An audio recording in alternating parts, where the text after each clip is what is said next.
So, my name's Coach Nelly. Everybody here just calls me Nelly. My real name is Josh Nelson. So just call me Nelly if you got anything. This is very informal too. So if you guys want to come sit down up here, you can if you like. Super informal. So if you got a question, stop me. We're going to kind of go a couple different ways. And if you have questions or anything you want to spend a little bit more time on, stop me and we'll kind of go back. Afterwards too, we can have time for some questions and just kind of little things like that as well. We'll have Coach Ogden, Josh Ogden. He's our athletic trainer. In my opinion, best in the business in college baseball. He's going to probably stop in here a little bit. You pitchers, you're probably going to spend some time with him today too, with some of our arm care. Okay, so a couple things we're going to talk about today. We're going to talk about areas of athletic performance that we have here at Baylor. We're going to talk about basically what we do throughout the calendar year here at Baylor. And then we're going to kind of go into what maybe we can do as you guys are kind of moving throughout your high school career and what you can do to prepare for going to college, wherever you may choose to do that. And then we're going to talk about having a plan and being a hot guy. Okay? So we're going to get up and move around here in just a second. Not necessarily doing physical activity, but we're going to build a pyramid. Okay, we're going to build a pyramid that we call the athletic development pyramid. Okay, so the first area of our athletic development pyramid is called work capacity. Hey guys, how are y'all today? Good. First area, now I'm thinking being in our area of strength conditioning, the first area that we got to think about is work capacity. Okay, so work capacity is comprised of a lot of different things. One is having the ability to move in space where I'm free from injury. Two, I have to have the mobility, lower body and upper body, to take care of myself throughout different ranges of motion. Another one would be like cardiovascular fitness. I have to have the ability to sustain the rigors of competition, training, and practice. And then other things that involve this work capacity block is just being able to handle more advanced loads. So this work capacity block, I want you to think about a calendar. The far end of that room over there, actually, let's think about the wall over there. You guys are facing this way. Way over there is like August. So the very, very beginning of your school year. So the first little bit of that time, you just came off a summer ball, you just got back into school, that would be when we would start training work capacity. Okay, so work capacity, remember, it's just the ability to handle more rigorous loads and everything. This little block is going to last about a month. So from August to September, you're going to be working work capacity. All right, activity now. Do you see the boxes that some of us are sitting on right here? I need 5 boxes, the big ones on the very bottom. I need 5 boxes right up here in a straight line. Let's see if we can do that. Some of you guys don't have shoes on, so make sure you don't smash your toes. You can just lay the little ones off to the side. You can lay the little ones off to the side right where you are. We're going to line them up. Don't drag them for me. Just pick them up and lay them. I want a straight line right here. They are going to be probably about, let's make them touch right now. This is a new activity. We're just kind of being a little creative here, so we're going to try this out. All right, so right here, this is work capacity.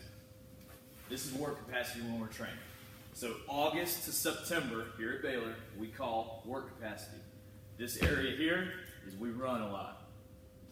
This area right here, we do a lot of mobility, a lot of stretching, a lot of corrective exercises. If we have an athlete that works with our athletic trainer and maybe he has an area that we need to work on, we spend a ton of time right there. We do a lot of different things in regard to teaching. Any new movements that we're incorporating into our training this year, we end up teaching it during this time as well. Okay, this one right here is just foundational strength. I can have the ability to move in space where I'm free from injury. Also in this block right here, and this block right here is the ability to absorb or land or stop.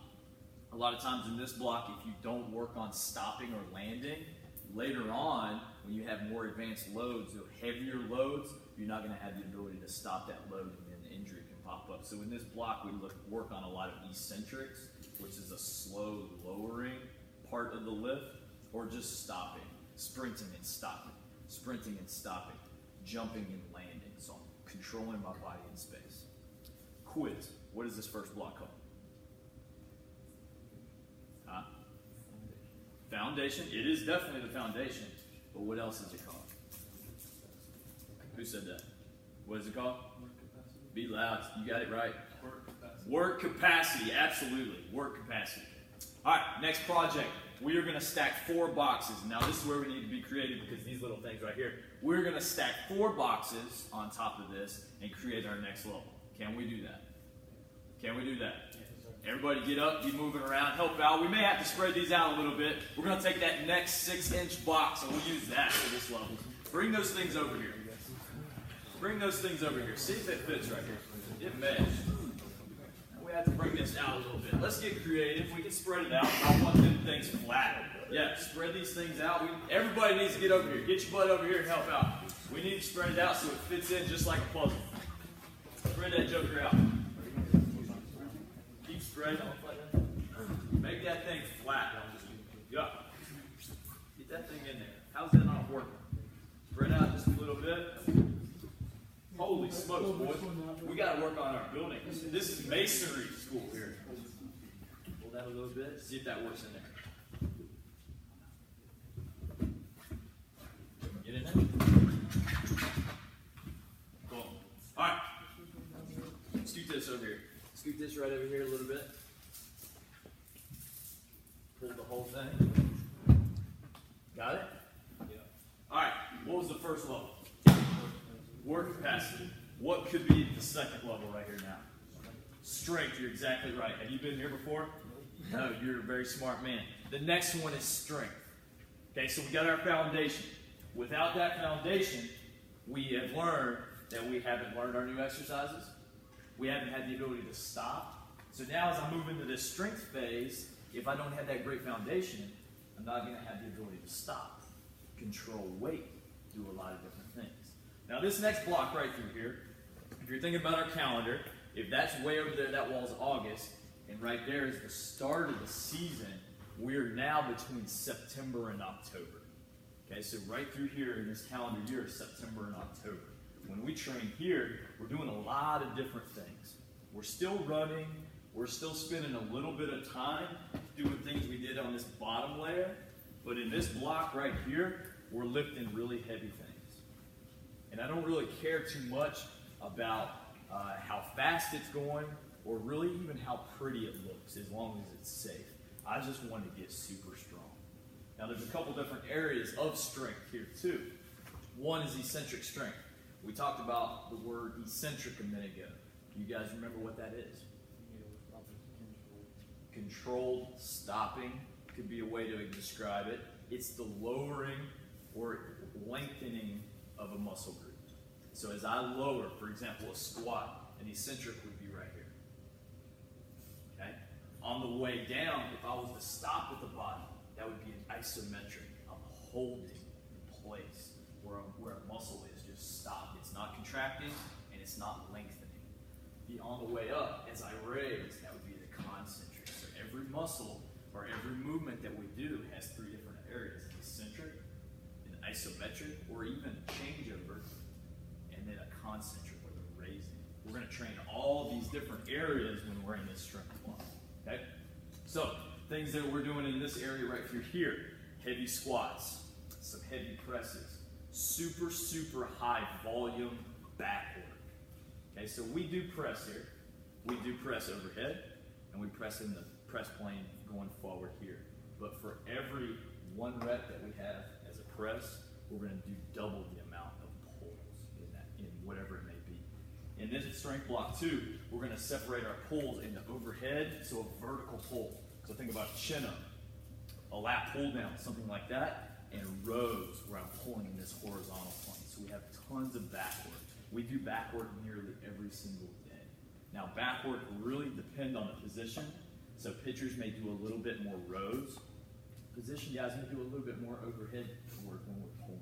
But all that's occurring in this block right here. And now we're not necessarily neglecting, like I said, this bottom area, but we're just kind of blending things together. The main thing of this block though is getting really, really strong. Got it? What was the first area down here? Say it loud, man. Work capacity. What was the next one? Strength. Daggone right. All right, next one. I need 3 boxes. And again, we've never done this before, so I hope they're going to fit together. But I need 3 boxes. 1 right here, 1 right here, and one right here. Let's go. Move around. Let's get those boxes in here. Oh, they fit perfect. They fit perfect. We'll get those little ones. Oh, this one. Grab me another. Go get another. These fit perfect. Substitute that one. Go get that. Go get another 3-inch box. Let's see what this works. Get that one out of here.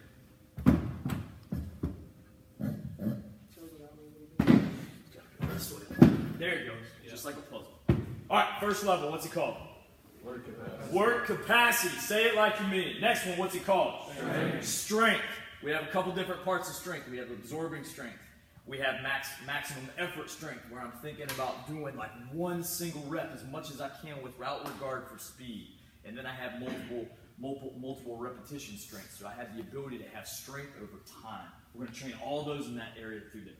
All right, so we got work capacity or fitness. We got strength. What could the one I'm standing on now be? No. Endurance is at the very bottom. Oh, yeah. Okay. What could it be? Power. Power. 1,000% power. Okay. Power is essentially being strong, fast. Being strong, fast. So I'm moving objects, whatever it may be, as fast as I can, or with very high speeds. Okay? So now, a couple different parts of power. One is called strength speed. So strength speed is speed under the conditions of strength. So I'm moving heavy weights fast. When we're training strength speed, we use Olympic weightlifting techniques. So anything like from the blocks, clean pulls from the blocks, high pulls from the blocks, clean pulls from the floor. If you ever see the big guys in the Olympics that are lifting, we do things just like that for this. So I'm moving heavy weights fast. That's called strength speed. The next one right here is basically the opposite. It's called speed strength. So it's being fast under the conditions of having to be strong and moving weight. Okay, so things like med ball throws, things that the object is somewhat like a little bit lighter but heavy at the same time. So a med ball is heavier than a baseball, right? So we're going to throw about 12 to 15 pound med balls as fast as we can. That's called speed strength. The next little area here is having the ability, we said endurance a second ago, but having the ability to repeat these qualities over time. So I have to have the ability, one, to swing rapidly, to throw rapidly, but I can't just have one effort and be done. I have to have the ability to do these over the course of the game, over the course of the season. So kind of power and endurance. Okay? What was the first block called? The bottom. Work capacity. Work capacity. Daggone right. Next one. Strength. What am I standing on? Power. Very good. Give me 2 boxes on top here. We're still moving up. This actually works pretty good here. I need 2 little boxes. Oh yeah. Oh yeah. All right. We're going to use that one in just a second, so be ready. This is kind of. That's the one below it. It's all right. It's just me standing on it. If I fall, I'm good. All right. So we talked about power. We talked about strength. We talked about fitness or work capacity. What could be the next speed? 1,000%. 1,000%. It's called speed. Okay. So speed is moving rapidly with no load. Okay. Moving rapidly with no load. This is except for sports skill. Except for sports skill, and I'm giving away the next answer. Except for sports skill, speed is the most precious athletic quality that you can develop. Think about Usain Bolt. That dude is super fast, right? Extremely gifted. His ability to obtain high speeds is unlike anybody else. He has gone through this entire pyramid throughout his entire life, and to get to that very top part has been super, super important for him to be able to get where he is. Not everybody, however, can reach this point. That doesn't mean we can't train them. Okay, so when I'm training speed, speed is one, the most precious quality that we can develop, but 2, it's often trained improperly. A lot of times people will use speed ladders. Has anybody ever seen speed ladders? Okay, that's not training speed. That's training just hunched over, eyes to the ground. It's not really even training footwork because I'm landing toes down, but in sport we land more flat-footed and on the inside part of that's not necessarily training speed. Have you guys ever been around people when they're training speed where we do 1,000 reps or 1,000 sprints? You go out there and we're doing like 10 sets of 10 100-yard sprints. That's not training speed either, especially for us as baseball athletes. When I train speed, there's a couple different areas I need to train. One is acceleration. From 0 to 5, maybe 10 yards. I need to move as quickly as I can, as fast as I can, putting force through the ground. Essentially, accelerating is starting. The next area is downrange or open field running. So now I've started and I'm moving downfield, and I begin to stand up. So I'm no longer in my starting lean, I'm more upright. Let's think about halfway through a stolen base. You're standing upright. That is called max velocity or open field running. These qualities need to be trained all year long. That doesn't mean in work capacity block down here, the main thing is not work capacity and fitness, but in order to keep your speed, you've got to be able to sprint every single week. When we're here, we sprint, some form of sprint every single week throughout our year. Okay? All right, next one. Put me in this box up here.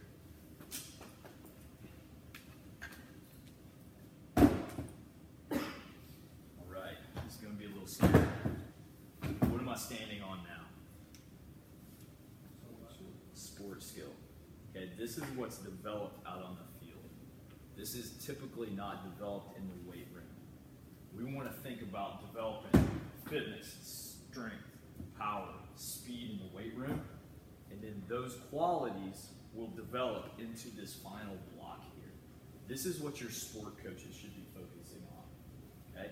Oftentimes, especially in social media culture, popular culture out right now, we see a lot of training that is in the weight room that is doing what's in this top box. So all the pretty little things that we see on Instagram that mimic baseball skills, that's working on sports skill, but it's not necessarily developing what's happening below. The things that are happening below are not sexy. They're just good work. Over time, they're good work. Oftentimes, they don't even replicate what we're doing on a field. But if we have a really good foundation and we start building on this foundation, it really helps us to obtain this top part. Okay? Now, unfortunately, in the United States, this pyramid is upside down for most people. We develop, cover that yarn for me, makes me sleepy. Our pyramid is flipped upside down. We spend so much time on sports skill that we neglect working on the other areas. Okay? We spend so much time focusing on what's happening on the field that we don't necessarily ever get in the weight room and train. We don't ever go and work on our weaknesses. Now, what's the problem with that? Or what could be the problem? Cover that yarn. What could be the problem of just working on sports skill and not working on becoming a better athlete? Okay, maybe I don't have the optimal level of development over my career. Absolutely. What else? Endurance, long term, being able to maintain it. Absolutely. Being able to maintain it over the course of a career. Absolutely. What else? Injuries. Injuries. Okay, injuries. If I only think about if I go out in my truck and I only drive it left for a month or a year, let's say, what happens to the tires? One sides are more worn than the others. Maybe the drive shaft gets kind of worn one way. Maybe it starts to torque a little bit, gets out of alignment. The same thing happens to our bodies. If I throw all year long, if I hit all year long, and I only play ball all year long, I'm going to start to develop some imbalances. I'm going to start to develop some things that are making me a better athlete 100%, but it's not allowing me to obtain the highest level of athleticism that I can. It's also going to open me up for a myriad of injuries. We want to really prevent that. So going back to this calendar, if that wall is August over there, and this wall over here is the start of my season, I need to think about going through all these blocks before I reach the season. Now when I reach the season, I'm very, very capable of handling myself in space one, and I'm going to be able to handle the rigors of that season. Then we spend the entire season in this top block, and we can still train different areas through here. But then at the end of that season, we just basically flip back to the bottom. So over the calendar year, these are the different areas that we kind of go through. Okay? That's how we mold our training here. You know, during the year within performance, we're going to train about 4 times a week in the off season. We train at 5:30 in the morning over at the indoor football facility. We go about 45 minutes on field, and then we go in the weight room and spend about 45 minutes in the weight room. We do that 4 days a week. Once we reach fall ball season, that becomes 3 days a week, and there's more on-field stuff. Okay, so again, at the college game, we have a little bit more of a non-traditional season in the fall, so we do move through this pyramid a little bit quicker than we could at lower levels. Okay, but then come in season, the main thing is this top area here. Okay? Does anybody have any questions about our pyramid that we built here? No? All right. So that's one area of athletic performance that we have here at Baylor. The second one is nutrition. So the commonly accepted thing in training, in practice, is that training, practice, competition builds us up. Nothing could be further from the truth. When we train, when we practice, when we do everything, it digs us a hole. When we go through this entire pyramid here, it actually digs us a hole. In order to get out of that hole, we have to have great nutrition habits. Our nutrition habits are absolutely one of the most important things that we do here. We have a dietitian on staff that comes with our guys all the time and works on educating them on everything that they need to eat. You can boil everything that he talks to our guys about into one acronym, and it's called BEAST. BEAST. B stands for breakfast. You absolutely must eat breakfast every single day. Breakfast, the word, essentially means break fast. To break a fast. Everybody know what to fast means? To not eat or to refrain from an activity for a period of time. So at nighttime, I don't eat. Okay, I go to bed, I sleep. I'm not really getting nutrients in my body. So I'm fasting. So think about this. If I eat dinner at 6, let's say I finish eating dinner at 6, and then I skip breakfast the next morning, and I eat lunch, how long have I been fasting? 18 hours, right? So that's a long time to go for a developmental athlete. Please cover that yawn. That's a long time to go without getting food. So we need to break the fast as soon as we get up. We want to eat something. Anything is better than nothing within 30 minutes of waking up. So break that fast. That's going to prime your engine. That's going to make sure that you're ready to go for the day. The next one, eat, stands for eat often. Eating often for us is eating something. It could be a protein bar. It could be a meal. It could be a glass of milk every 2 to 3 hours. If we eat every 2 to 3 hours, that's going to make sure that we have fuel in our body. Food is fuel. And if you don't have fuel, your truck is not going to run. A, we're in Texas. It's hot. A stands for always hydrate. We have bottles that we carry around. Our guys will always be around fueling stations where they can put water in their bottles. We don't do much fancy stuff. Water is great. Gatorade or Propel is great in activity. When we're hydrating and we're just sitting around or we're in class, we want to drink water. When we're around activity, or if I'm sweating a lot out in the middle of the summer, I may move to a Propel or a Gatorade. Okay, so A stands for always hydrate. S stands for sleep. There's a couple things with sleep. 1, we want to get 7 to 9 hours a night.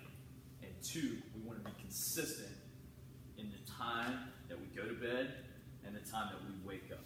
So if I go to bed at midnight, I need to go to bed at midnight every night. If I go to bed at 10, I need to go to bed at 10 every day. In the morning, when I wake up, it needs to be the same. See, our body is essentially a machine, and it's a super smart machine. It gets in habits. So if I go to bed at 10 one night, go to bed at 11 one night, go to bed at midnight, 1, back to 10, the body doesn't know what's happening. And all the things that are regulating all your processes in your body get thrown out of whack. So sleep. S, sleep. 7 to 9 hours a night, and be consistent when we go to bed and when we wake up. The last one is T, think lean protein. When I eat through my day, every 2 to 3 hours, I want to ingest some form of lean protein. protein can be anything like chicken, fish, anything like that. Okay, that doesn't necessarily mean that red meat is bad, but the lean protein will actually be a little cleaner for me. Think about good gas versus bad gas. If I have a top fuel race car, I got to put super clean fuel in that. If I just have my old pickup outside, it can run off almost anything. So when I use my lean protein, it's like putting fuel in a top fuel race car.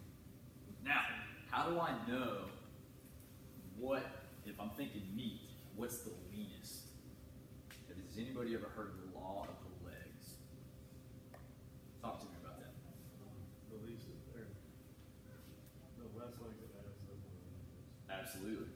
The fewer legs an animal has, traditionally we'll think that it is a leaner meat. So the fewer legs a meat has, or an animal has, the leaner its meat is. So let's think about this. How many legs does a cow have? Hopefully 4. Okay, so that gives us basically like 4 if we're thinking about it. How many legs does a chicken have? 2. Most days 2. Okay, so which one would be leaner? The chicken. All right. How many legs does a fish have? How many legs does a turkey have? Which one's leaner? Okay. How many legs does a fish have again? 0. How many legs does peanut butter have? 0. Which is leaner? Typically the fish. You got to look at the peanut butter jar to make sure you're getting some lean stuff there. Okay, so think about when you're thinking that T, think about how many legs does that animal have. Okay, so what does B stand for? Breakfast. What does E stand for? Eat often and a lot. I like that. A. Always hydrate. S. Sleep. And T. Think lean protein. Absolutely. Okay, so now we've kind of talked about strength and conditioning. We go through this pyramid every single year. Digs a hole every single day, every single month, every single off season. Then we get our nutrition that helps bring us back up. There's one more area in our performance circle that we kind of think about, and we think about it as sports science. We call it applied performance here, but it's essentially sports science.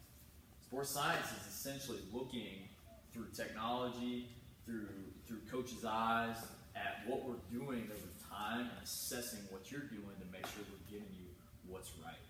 We had a really great opportunity here at Baylor. We have funding to purchase certain things of technology to be able to assess exactly what you're doing. We have a system called TMG that can look at your right leg and left leg and see which one has more strength in it, which one fires faster, which one relaxes faster, and hopefully we can predict injury from that. If you do have an injury, let's say we have a hamstring pull, we can put you on TMG, which stands for tensiomyography, and we can look at making sure that you get back to 100% before we throw you back out there.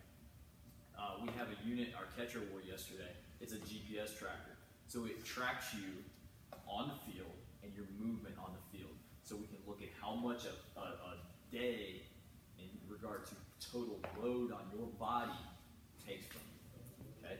We do a lot of things with nutrition in DEXA. Our DEXA scan basically is a low-level x-ray that goes over your body, and it analyzes lean mass and fat mass. And that's important because we can actually see the impact of training, the impact that the long season has on your body. Ideally, we want lean mass up, which is muscle and bone, and fat mass to go down. But over time, as we get older, as we train, as we play, our body really starts to change. And that DEXA unit really allows us to kind of track that. Our sports science division also does a lot of things with other agencies. We have a really good relationship with NASA, the space people down in Houston, and we do a lot of things that their astronauts do when they fly around to different parts of the world and even in the space station.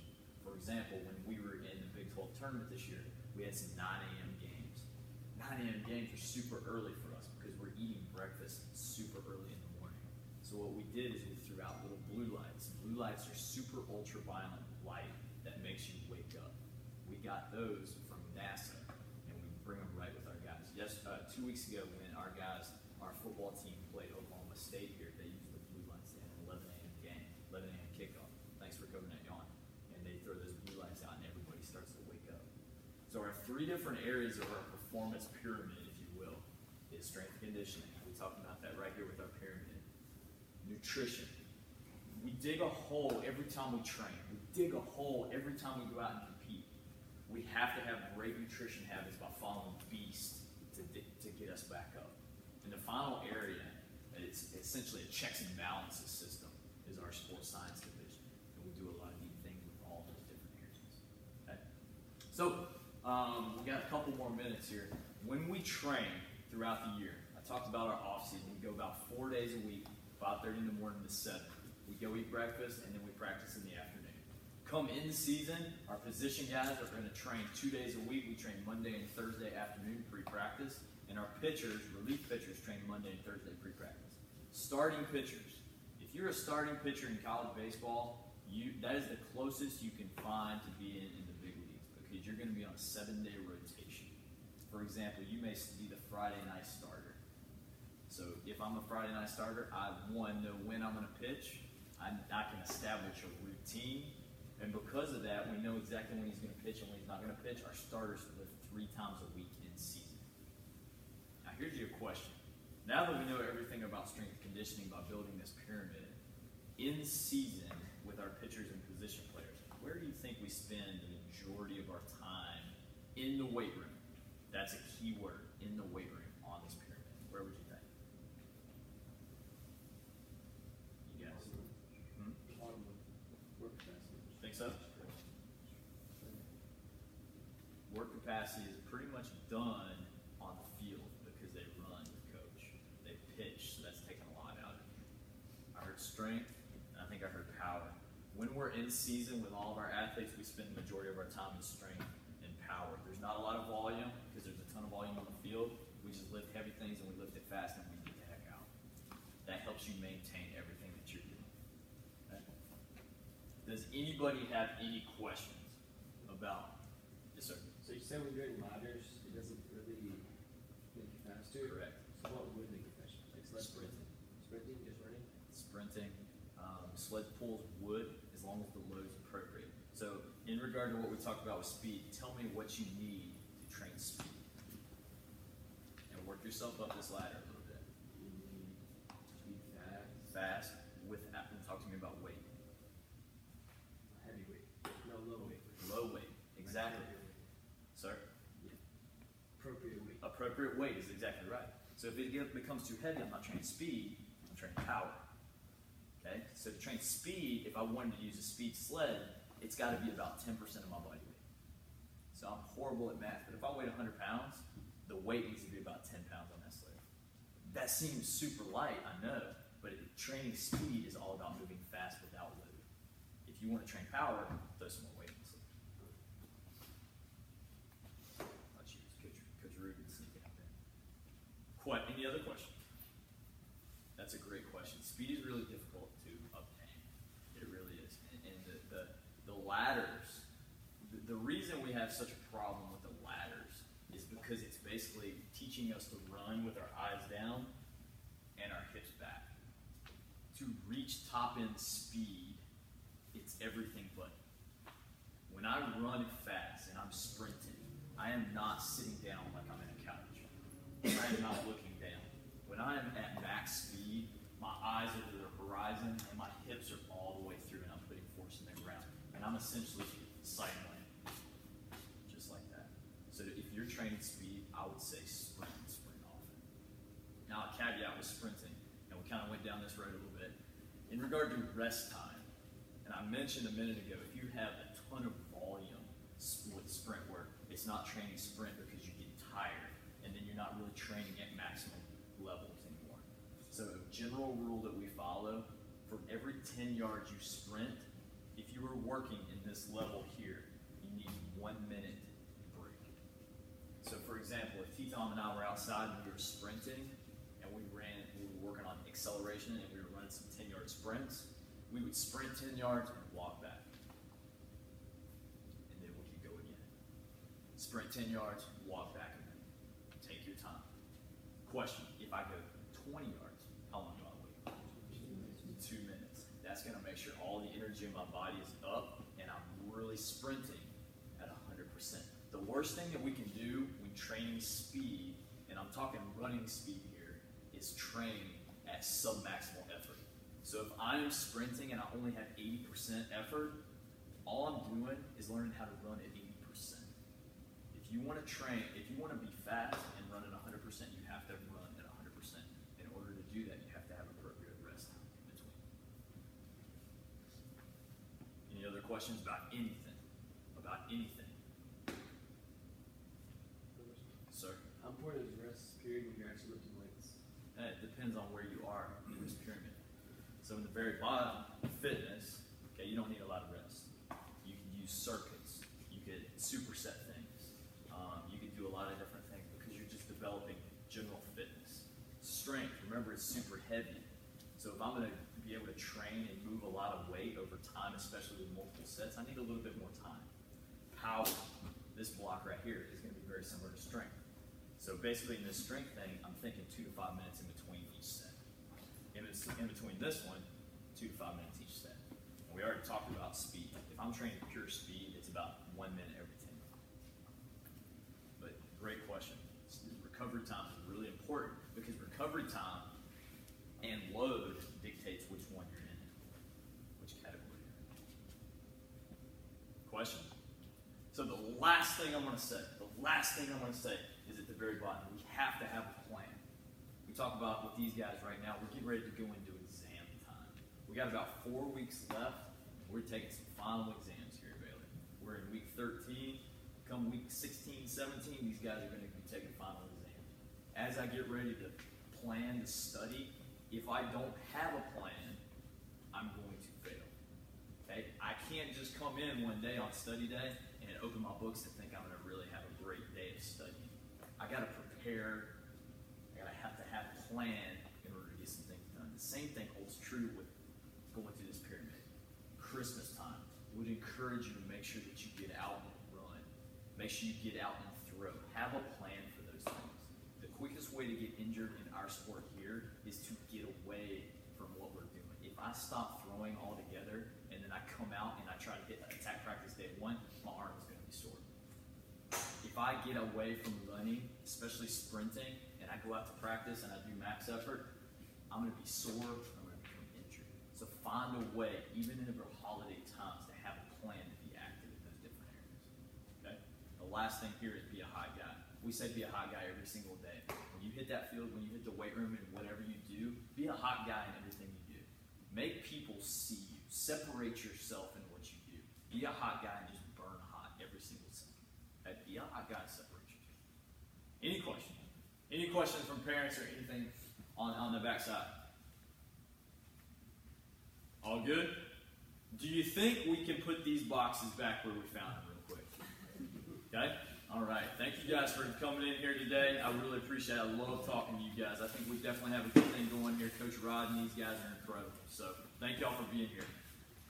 Guys, throw those boxes right back where we found them. Everybody can help out. Let's go.